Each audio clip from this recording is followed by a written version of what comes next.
ہمارا آج کا منتخب کردہ کالم ہے بلدیاتی نظام اور سیاسی ترجیحات بائی فیمس رائٹر کنور دلشاد۔ سیاست میں عوامی رائے سمندر کی لہروں کی مانند ہوتی ہے، جو کب اور کس سمت رخ بدل لے اس کا اندازہ لگانا مشکل ہوتا ہے۔ گزشتہ ہفتے برطانیہ کے بلدیاتی انتخابات میں مطلوبہ نشستیں نہ جیت پانے اور پھر اسکاٹ لینڈ کے انتخابات میں شکست نے لیبر پارٹی کو شدید سیاسی دھچکا پہنچایا ہے۔ تقریباً 1.5 سال قبل جب لیبر پارٹی نے اسکاٹ لینڈ کی 57 میں سے 37 نشستیں جیت کر سب کو حیران کر دیا تھا، تو یوں محسوس ہونے لگا تھا کہ اسکاٹش نیشنل پارٹی کی سیاست قصہ پارینہ بننے والی ہے۔ برطانوی وزیر اعظم کیئر سٹارمر کی قیادت میں لیبر پارٹی نے لندن کا اقتدار سنبھالا اور اسکاٹ لینڈ میں بھی اس کے امیدواروں کے چراغ روشن ہو گئے۔ لیکن اب بلدیاتی انتخابات میں بھاری نقصان کے بعد برطانوی وزیر اعظم کیئر سٹارمر پر استعفے کا دباؤ بڑھ گیا ہے۔ لیبر پارٹی 1400 سے زائد کونسل نشستیں ہار گئی ہے۔ ویلز اور اسکاٹ لینڈ میں بھی اسے شکست کا سامنا کرنا پڑا۔ گرین پارٹی کو نمایاں کامیابی حاصل ہوئی ہے۔ برطانوی اخبار دی گارجین کے مطابق بلدیاتی اور علاقائی انتخابات میں پارٹی کی بڑی شکست کے بعد وزیر اعظم سٹارمر شدید سیاسی دباؤ کا شکار ہیں اور ان کے استعفے کی توقع کی جا رہی ہے۔ پاکستان کی بات کی جائے تو یہاں بلدیاتی ادارے زیادہ تر غیر جمہوری ادوار ہی میں فعال اور کامیاب رہے، اور انہی ادوار میں ان کے انتخابات کا تسلسل بھی برقرار رکھا گیا۔ صدر ایوب خان نے امریکی انتخابی نظام کی پیروی کرتے ہوئے 1962 میں بنیادی جمہوریتوں کا طریقہ کار اختیار کیا۔ متحدہ پاکستان میں تقریباً 80,000 بنیادی جمہوریت یعنی بی ڈی کے ارکان منتخب ہوئے، مگر بعد ازاں اس ادارے کو الیکٹورل کالج کا درجہ دے کر سیاسی آلودگی کی دلدل میں دھکیل دیا گیا، جس کے باعث یہ نظام سیاسی نفرت کا شکار ہو گیا۔ اگر صدر ایوب خان اس نظام کو ترقیاتی منصوبوں، یونین کونسل سے لے کر ڈویژن اور ڈسٹرکٹ کونسل کی سطح تک مضبوط کرتے اور انہیں انتظامی اور مالیاتی خود مختاری فراہم کر دیتے تو یہ نظام ایک مثالی شکل اختیار کر سکتا تھا۔ اس نظام کی افادیت کا اندازہ اس بات سے لگایا جا سکتا ہے کہ انڈونیشیا کے صدر سکارنو نے 1963 میں پاکستان کے دورے کے دوران بلدیاتی اداروں کے نظام کے بارے میں صدر ایوب خان سے باقاعدہ بریفنگ لی۔ صدر ایوب خان کی معاشی ٹیم، جس میں وزیر خزانہ محمد شعیب، پلاننگ کمیشن کے غلام فاروق اور بعد ازاں وزیر خارجہ بننے والے ذوالفقار علی بھٹو شامل ہے، نے صدر سکارنو کو اس حوالے سے تفصیلی بریفنگ دی تھی۔ صدر سکارنو اس نظام کا بلو پرنٹ اپنے ساتھ انڈونیشیا لے کر گئے اور وہاں یہ نظام نافذ کیا۔ جولائی 2009 میں جب مجھے انڈونیشیا کے صدارتی انتخابات کا جائزہ لینے کے لیے حکومت انڈونیشیا کی دعوت پر جکارتہ جانے کا موقع ملا تو میں نے وہاں کے انتخابی نظام کا مشاہدہ کیا۔ جب انڈونیشیا کے وزیر خارجہ نے بتایا کہ ان کے ملک کے بلدیاتی نظام کا بنیادی خاکہ صدر سکارنو پاکستان سے لے کر آئے تھے اور گزشتہ 55 برس سے یہ نظام کامیابی کے ساتھ نافذ العمل ہے، تو مجھے یہ جان کر سخت حیرت ہوئی۔ اس کے برعکس پاکستان میں ذوالفقار علی بھٹو نے اقتدار میں آنے کے بعد بلدیاتی ادارے ہی ختم کر دیے۔ بعد ازاں صدر پرویز مشرف نے اپنے دور میں جنرل تنویر حسین نقوی کی معاونت سے لوکل گورنمنٹ سسٹم نافذ کیا۔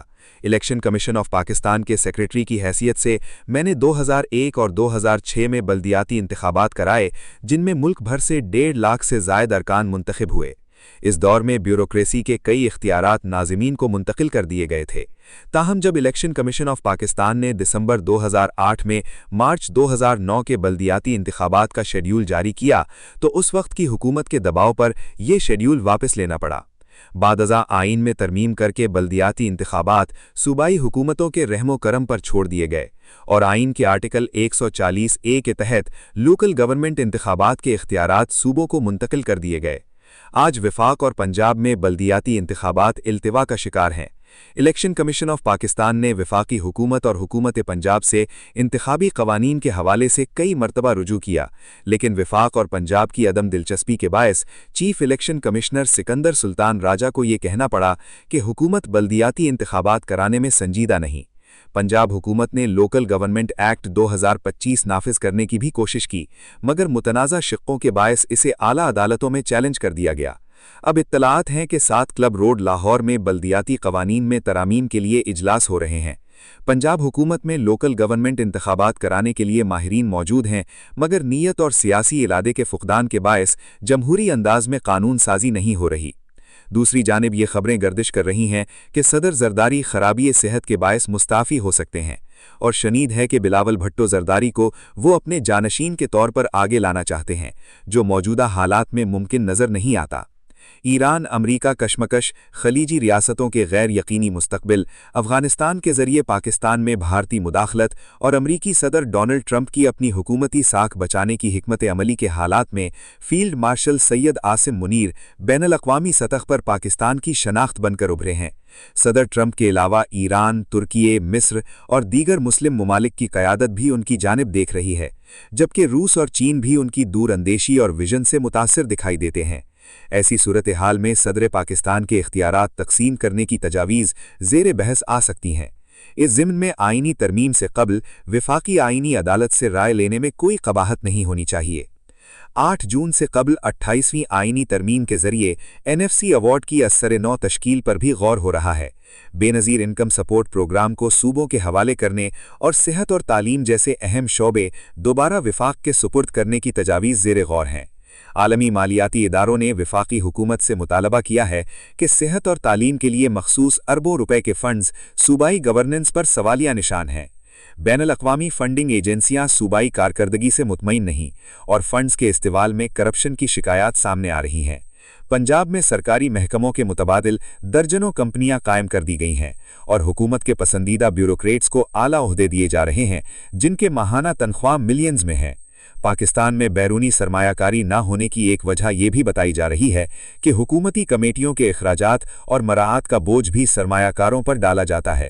ملک میں کرپشن اور بیڈ گورننس کی جو صورتحال پیدا ہوئی ہے، اس کے بارے میں موقف اختیار کیا جا رہا ہے کہ 18ویں ترمیم کے بعد صوبوں کو ملنے والی وسیع مالیاتی اور انتظامی خود مختاری نے ترقیاتی منصوبوں میں رکاوٹیں پیدا کی ہیں۔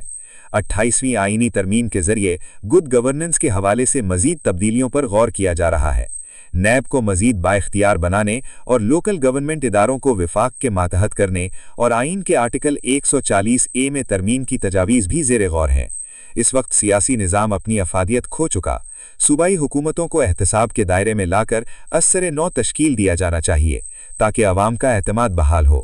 اس مقصد کے لیے ایک ایسا قومی روڈ میپ ترتیب دینا ہوگا جس کے تحت غریب اور مسماندہ طبقے کی حالت جنگی بنیادوں پر بہتر بنائی جائے۔ مضبوط دفاع کے ساتھ ایسی مستحکم معیشت ناگزیر ہے جس کے ثمرات پاکستان کے غریب ترین طبقے تک پہنچیں اور وہ خود کو معاشی اور سماجی طور پر محفوظ محسوس کریں۔ Thank you for watching. If you like the video, do like, share, and subscribe.